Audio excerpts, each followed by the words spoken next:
देखिए मेरे बच्चों, ये क्या है, मान लीजिए एक लाइट पॉइंट है, ये लाइट सोर्स है जिसको हम कह सकते हैं एक लाइट सोर्स है।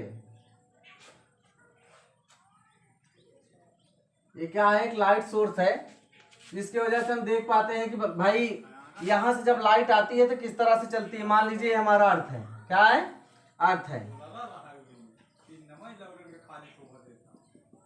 इसको हम सपोज करते हैं कि अर्थ है, ठीक है। जब लाइट यहां से चलता है बेटा तो एक सरल रेखा में चलता है, इस तरह से चलेगा। कहीं भी किसी भी बिंदु पे जाएगा तो एक सरल रेखा होती है इसकी, सीधी रेखा जिसको हम बोल सकते हैं, एक सीधी रेखा में ही चलेगा, ठीक है, एक सीधी रेखा में ही चलेगा। कभी आपने ये नहीं देखा होगा कि प्रकाश जब भी चलेगा कभी ऐसे ऐसे देखा है, ठीक, वक्राकार नहीं चलता, एक सरल रेखा में चलता है, ठीक है बच्चों। इस तरह से प्रकाश नहीं चलता है। तो देखिए जब प्रकाश इस तरह से चलता है तो हमारी पृथ्वी तक पहुंचता है, ठीक है। और इसी चलने की दिशा क्या कहलाती है, इसकी विकिरण, क्या कहलाती है, विकिरण। तो स्लो मोशन में ऐसे आता है और हमारी पृथ्वी पर पड़ता है, ठीक है, तब हमें पता चलता है कि किसी वस्तु को हम देख पाते हैं, ठीक है। तो ये आपका एक लाइट सोर्स हो जाता है और प्रकाश इस तरह चलता है। तो हम कह सकते हैं कि अब यहां मान लीजिए ये कहा जाता है कि प्रकाश जो होता है इसे एक मीडियम की आवश्यकता होती है, माध्यम। किसकी आवश्यकता है, माध्यम की आवश्यकता होती है। देखिए बिना माध्यम के प्रकाश आगे बढ़ ही नहीं सकता है। सपोज करिए कि मान लीजिए आपकी ये टॉर्च है, क्या है, ये एक टॉर्च है आपका, और यहां से इस तरह से प्रकाश निकल रहा है, इस तरह से प्रकाश निकल रहा है, और यहां हमने एक बैरियर बना दिया। आप देख सकते हैं कि एक बैरियर बन गया।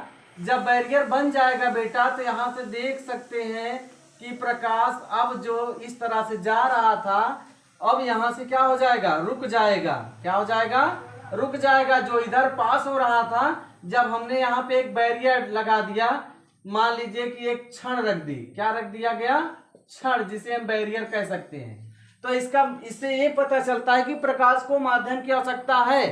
बिना माध्यम के प्रकाश आगे बढ़ ही नहीं सकता है। भाई यहां से आपको पता चला कि ये आपकी टॉर्च है,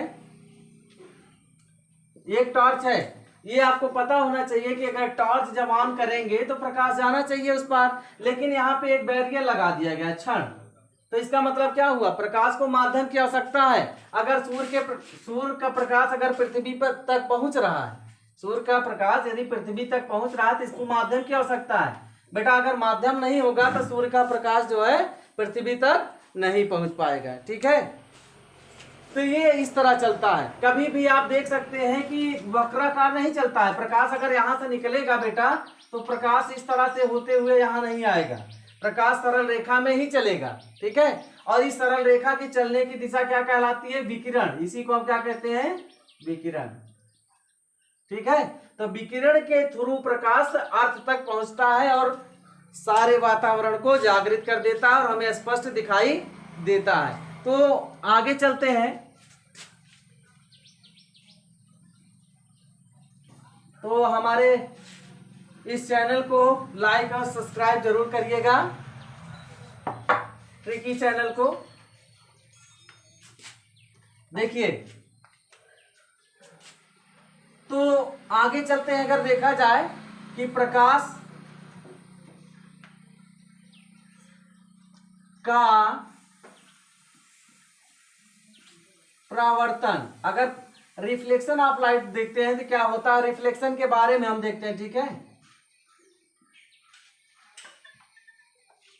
रिफ्लेक्शन ऑफ लाइट, तो बेटा इसके बारे में हम पढ़ेंगे कि रिफ्लेक्शन होता क्या है। मान लीजिए सपोज करिए कि एक पेंटिंग सरफेस है, क्या बेटा, एक पेंटिंग सरफेस है,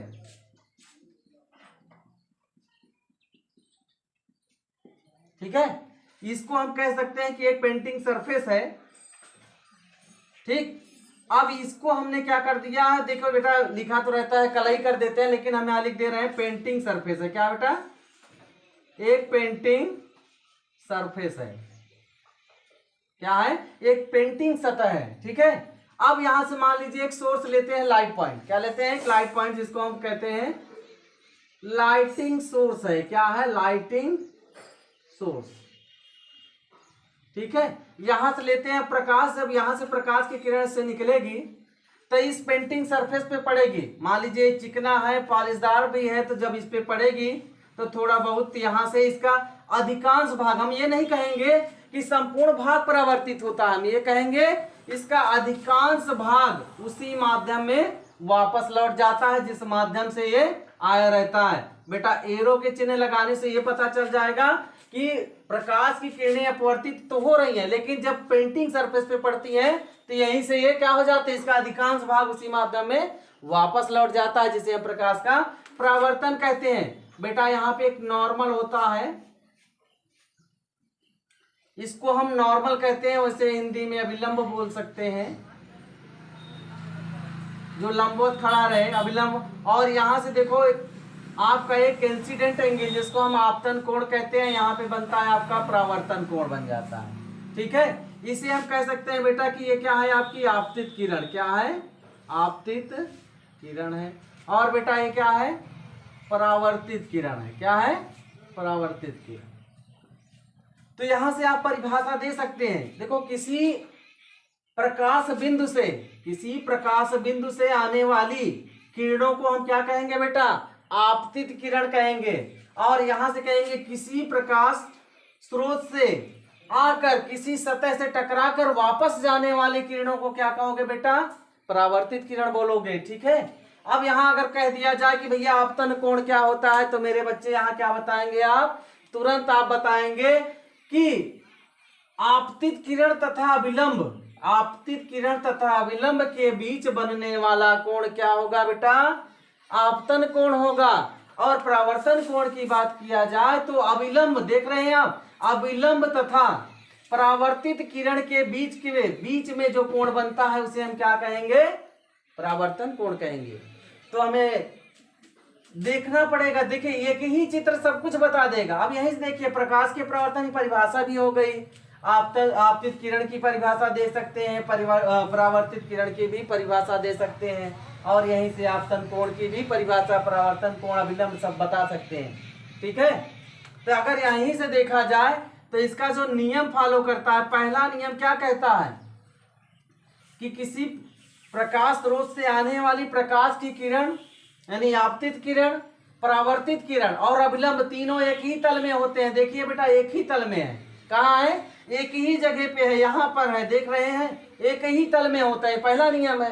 दूसरा नियम ये कहता है कि आपतन कोण सदैव परावर्तन कोण के बराबर हो सकता है, होता है। ठीक है, क्या होता है, आपतन कोण सदैव परावर्तन कोण के बराबर होता है। यहां से हम देख सकते हैं। ठीक है, इसी को, इस पूरे चित्र से हम पूरे यही चित्र को पढ़ेंगे और यहां से प्रकाश का परावर्तन बता सकते हैं आसानी से। इसमें जितनी भी चीजें हैं सबकी परिभाषा हम दे सकते हैं। ठीक है बच्चों, आगे चलते हैं, गौर करिएगा इस पर।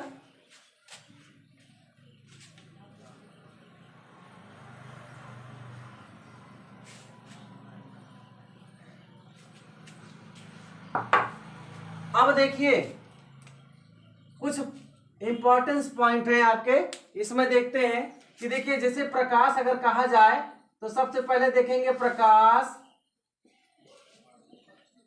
सरल रेखा में चलता है, सरल रेखा में चलता है। देखिए प्रकाश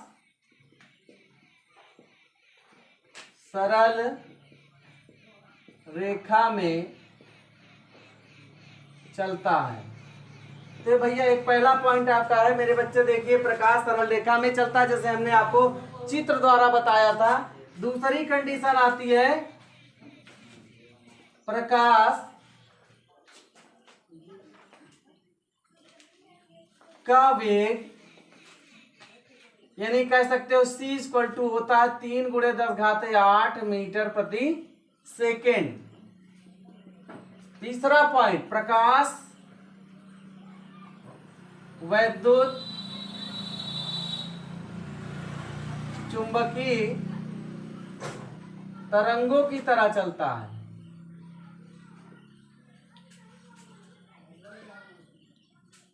चौथा पॉइंट बहुत इजी है, आराम से ऐसे देख सकते हैं, आप पढ़ सकते हैं आराम से। इस चैनल को सब्सक्राइब करिए, लाइक करिए, बहुत अच्छे से पढ़ोगे।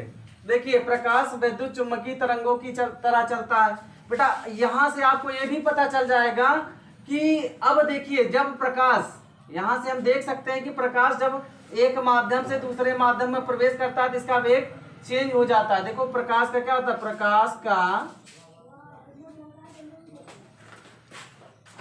प्रकाश ऐसे लिखेंगे, प्रकाश जब एक माध्यम से दूसरे माध्यम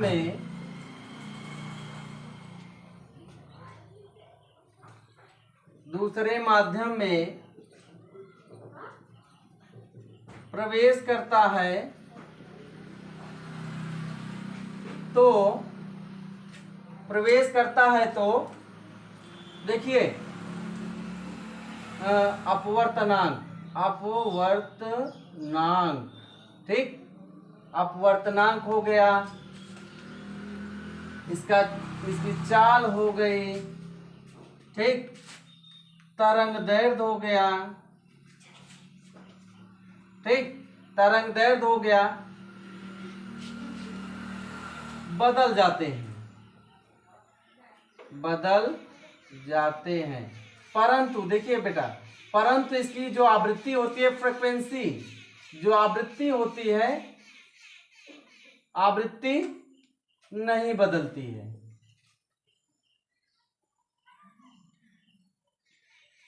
आवृत्ति नहीं बदलती है। तो यहां से आप स्पष्ट कर सकते हैं, अगर आपसे पूछा जाए कि प्रकाश के बारे में कुछ बताइए या कुछ लिखिए, उसके बारे में टिप्पणी कीजिए, तो आप इस तरह से लिख सकते हैं कि प्रकाश सरल रेखा में चलता है, प्रकाश विद्युत चुम्बकीय तरंगों की तरह चलता है, प्रकाश का वेग इतना होता है, प्रकाश जब एक माध्यम से दूसरे माध्यम में प्रवेश करता है तो अपवर्तनांक, चाल, तरंगदैर्ध्य बदल जाते हैं, परंतु आवृत्ति नहीं बदलती है। बेटा यहीं से आप निकल के क्या है आपका प्रकाश का क्या कहते हैं, प्रकाश का अपवर्तन। ये मैं आपको अब अगले वीडियो में बताऊंगा प्रकाश का अपवर्तन क्या होता है। अच्छे से देखिए और इसको समझिएगा, ठीक है। मैं आपको चित्र के द्वारा एकदम पानी की तरह साफ कर दूंगा सारी चीजों को एकदम से। आप लाइक कीजिए, सब्सक्राइब कीजिए और इंतजार कीजिए कि आगे मैं आपको क्या पढ़ाने वाला हूं। प्रकाश का अपवर्तन बेटा ये बहुत जरूरी है, हाई स्कूल में भी मिलेगा, इंटरमीडिएट में भी मिलेगा। सारी चीजें एकदम पानी की तरह साफ रहेंगे, क्लियर रहेंगी, आपको कोई दिक्कत नहीं होगा। इसलिए आप जो है इस चैनल को लाइक कीजिए, सब्सक्राइब कीजिए, ठीक है बेटा।